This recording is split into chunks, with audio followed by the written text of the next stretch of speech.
What are the different types of stocks and how can you use the information you find in this video to create a well-balanced portfolio? Those are all the questions I'm going to be answering in this video right now. And on top of that, guys, if you guys don't know me, my name is TommyBryson. I'm an accountant. I post videos here on this channel every single day. Subscribe to the channel with notification bells to get notified every time I post a new video.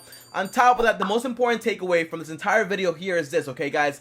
Hit the like button. Really appreciate it. On top of that, comment down below and let me know, do you know the difference between a growth stock, a dividend stock, a defensive stock? And if you don't know these answers, then don't worry, because I'm going to be answering all these questions in this video. But for right now, comment down below and let me know if you know the difference between all these different types of stocks. Now, the first thing I want to break down, guys, here is actually, well, Tommy, we all know we have different types of stocks, but let's talk about the different forms of stocks. And if you don't know this, there are different forms of stocks, and they're basically common share and preferred share. So basically, a common share gives you ownership of a company in a sense, but gives you no voting rights. But in reality, you get dividends and you're entitled to that, and you can also sell it whenever you want to and make a profit. Now, when it comes to preferred shareholders, well, it's kind of like the exact same thing, but in reality, you have a guaranteed dividends, and on top of that, if the company goes bankrupt, you get paid first before common shareholders actually get paid. So it's kind of the same thing, but it's kind of different. So if you want a full video on that, comment down below, let me know. I'll get to work, and yeah, comment down below, let me know. So now that we understand the different forms of stocks and all that fancy stuff, well,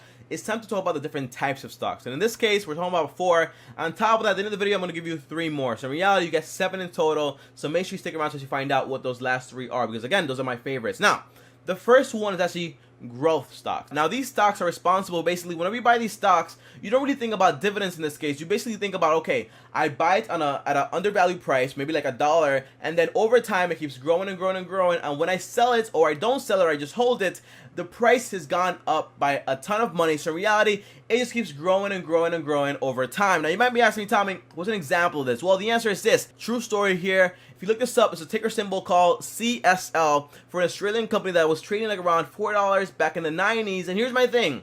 It was trading for $4 back in the 90s. And then by the way, the dividends kind of suck on this company, but in reality, it doesn't matter. Here's why. Because over time, from the 90s to now in the 2000s, like 2019, well, the share price for this entire stock that people bought for $4 is actually around $140. So that's around 35 times more your money than you originally invested. Imagine this. Imagine you bought 1,000 shares of CSL, right? And when you bought it, it was only $4. So you only spent around like $4,000, which is like no big deal, right? But those shares now are trading for around $140. So in reality, if you do some quick math, 1,000 shares times $140, that's around $140,000.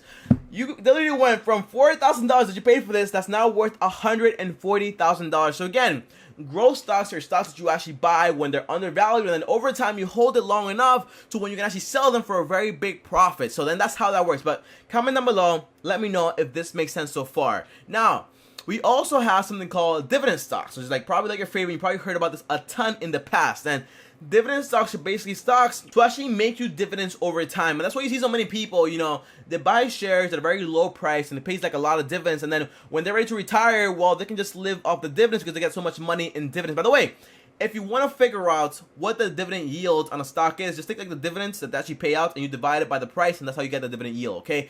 Just to clarify that. Now, you're probably wondering, Tommy, what's an example of this? A real life example. And the answer is this. Imagine investing in Procter & Gamble, ticker symbol is PG, and you invest in this company and it's been growing over time, yes, but it's been paying you dividends for the past 50 years, 100 years consistently, because again, certain companies out there have a very long track record of paying you money very consistently for like the past 100 years, okay? So in reality, dividend stocks are stocks that actually pay you dividends, but they have a track record to actually show you like, hey, we pay dividends for the past 100 years, so you can actually trust us, okay? So for example, Procter & Gamble own Tide, Head and Shoulders, toothpaste, so they're kind of like a good company, very well established, and on top of that, they grow over time, and they also pay you dividends, which is like a very good thing to do. But I do have to warn you, okay, because not everything is cherries and sugar and spice, okay? I don't know what I was saying there, but basically it's this, right, guys? Dividends is very attractive to investors. So for example, you might be wondering, Tommy, what's the highest dividends out there can actually get? And the answer is this.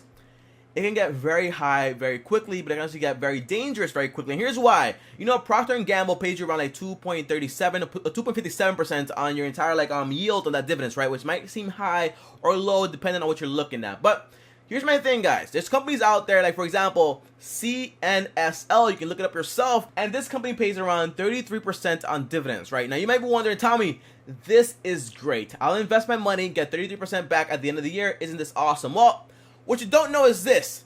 This company was trading for around $26 back in 2017, and now today is trading for around $4. So in reality, some companies set very attractive dividend rates to actually get more money into the company, but in reality, it might be a sign that the company is actually going down and might be going bankrupt very soon. So the entire idea behind this is this, okay? Whenever you're investing for dividend yield and just getting a return back on your money, you want to make sure that company has a track record of paying dividends out, and it's a very solid company, because again, you might get tricked into the entire dividend yield sector where, hey, I'm getting a very high dividend yield, but then like 1 year later, you just lost your whole investment. And then was it actually worth it? The answer is no. You just lost all your money. So make sure what you're buying makes sense before the dividends actually make sense. Now, the third type of stocks is actually new issuers, okay? Like IPOs, initial public offerings.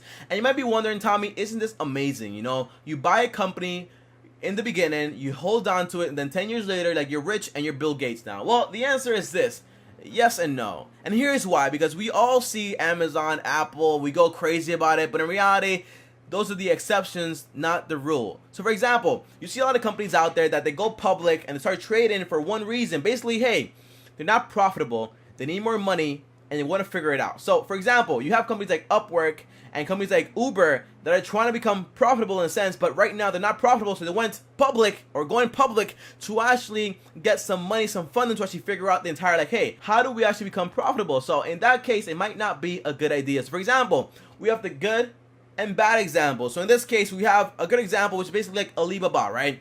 Alibaba didn't really meet the requirements to actually go public in Hong Kong. But then they came over to our market here in the US and they actually qualified, and they traded for around $90. And it's a solid company, and so far it's worth around $160 today. So it's a pretty solid trade if you bought it in the initial offering.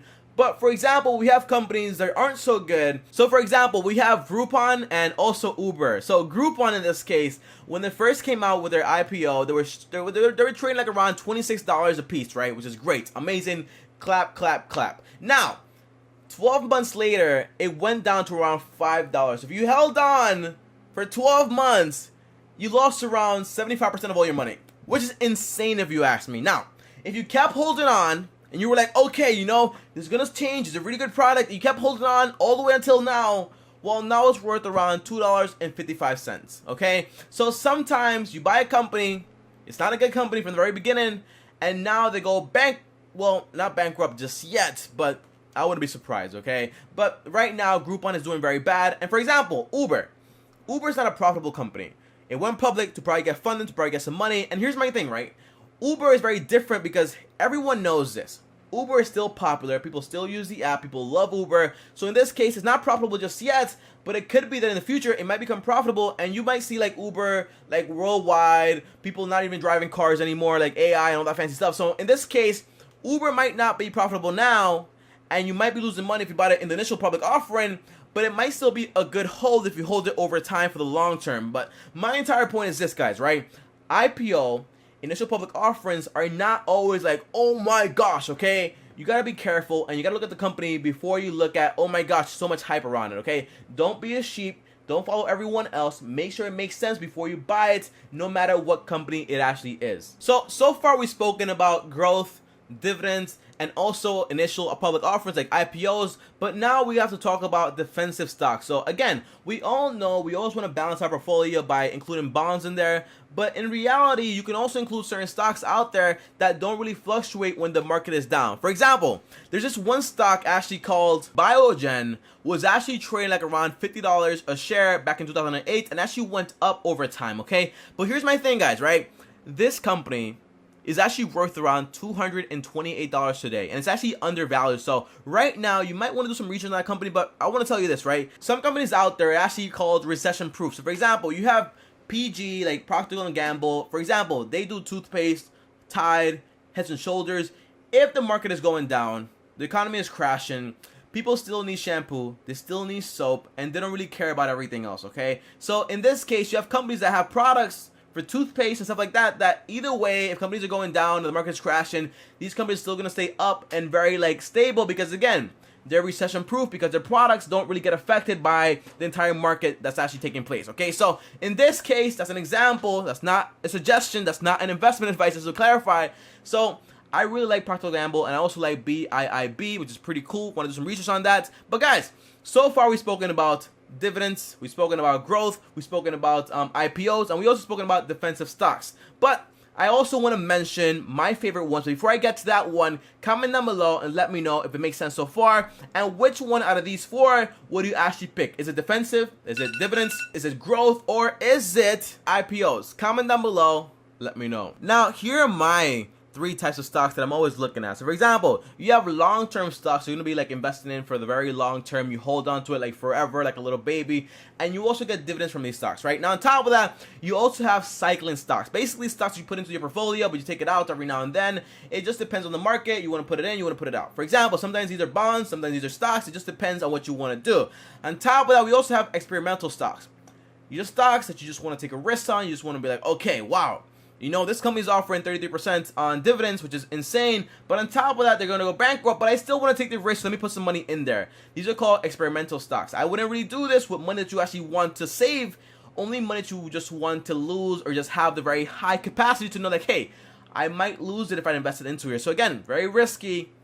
And it's kind of like fun, you know, but it's not really like anything serious. It's not really called investing in this case. And my final thoughts are basically this, guys, right? You know, now you have all the information. You know exactly the type of stocks. And you know, whenever you buy a stock, you want to categorize into one of these like categories here. So you actually know like, hey, this is for growth, dividends, IPO, whatever it is, you know, so you can actually put into a category and you know exactly what you're getting into, so you can actually form a balanced portfolio. But if you want to start investing today and you want a free stock, use my link down below for Robinhood. But I have to tell you this, right? I got like 4 stocks like yesterday, like free ones, you know, because you guys registered, and they all kind of suck. So if you get lucky, DM me and send me a picture and show me like, hey Tommy, I got this one, isn't it amazing? Are you jealous? I'll be like, yes, because in reality, I got Groupon today. And Groupon is trading like around $2.55. And if you know anything about Groupon, it might be going bankrupt very soon because the company is a lot of competition out there. You never really know, but for right now, things are not looking that great for them. So if you register, send me a DM at TommyBryson and show me what you actually got, and I just want to see, okay? And as always, guys, thank you for watching the video. If you like the video, go ahead and like the video. I really appreciate it. Subscribe to the channel, hit the notification bell so you get notified every time I post a new video, which again is every single day. If you want to do me one-on-one, una, just DM me on Instagram at TommyBryson.